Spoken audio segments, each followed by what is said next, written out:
So what are your, I guess, do you have any plans now after your maternity leave? Are you looking to get a new podcast yourself, or start a stand-up, or start doing stand-up or something? Like, what's on the horizon? Yeah. I mean, I don't even know how easy it would be to start doing stand-up with 2 kids all the time. I don't know. I think you'd have to have already been doing it. Relies so much on being available at night. Unless you just put them to sleep, snuck away for a quick set. Yeah. It's tricky. It would be hard.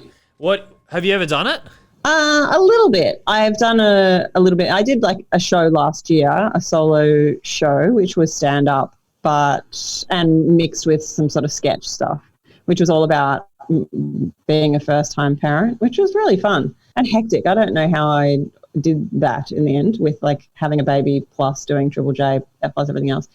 But I'm going to be making a podcast, which I kind of can't tell you too much about, except that I have a frozen placenta in my fridge. Oh, shit. Freezer, I should say freezer.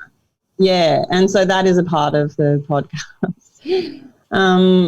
And, I'm looking up lasagna recipes. That's just one episode, but yeah.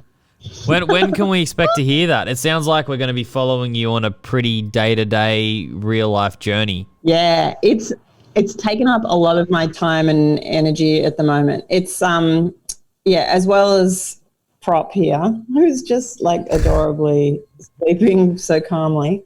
It looks like I've just got a doll, but I don't. It's a real kid. She's just so still. It's crazy, yeah. Yeah, she's fine. I think so cute. Guarantee. Yeah, I've been putting a lot of effort into it, and it's like a challenge-based thing. And let me tell you, it is ruining my life, this experiment that I'm undertaking with having a child. And yeah, I think it'll be coming out in the next couple of months. Oh, that's keeping awesome. me busy. All right, we'll make sure we'll get it up on the Brag when it happens, so people can hear it.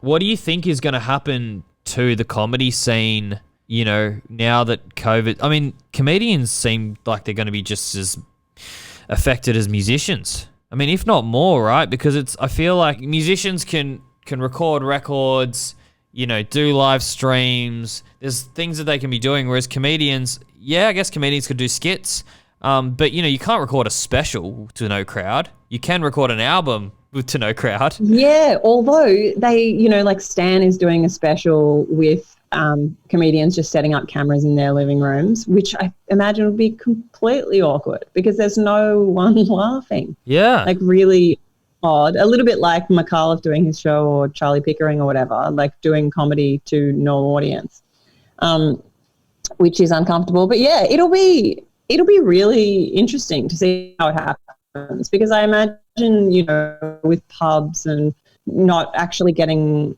just struggling to stay afloat, I don't imagine they'll be really excited to put a, comedy night on or a DJ on or something.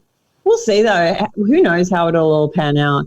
But I was interested to see that Anne Edmonds did like a Zoom ticketed thing. So you paid to watch her be Helen Badoo, which I was like, oh shit, apparently she sold heaps of tickets. So it's like, that's great if you can make money that way. And people are really enthusiastic to support you when they've got time and, Was everybody muted who was watching? So could you hear people laugh? I mean, I didn't watch it, but I assume everyone was muted, yeah. So you were just essentially like watching her doing a YouTube video or something, but it was exclusive. Right. And it was like live and you didn't know if it was going to fuck up, which apparently it did stuff up. It's froze for a time. Oh, Triple J listeners would have loved it. Right? Anne probably loved it. She was like, yes, something to, something went wrong. That's ideal.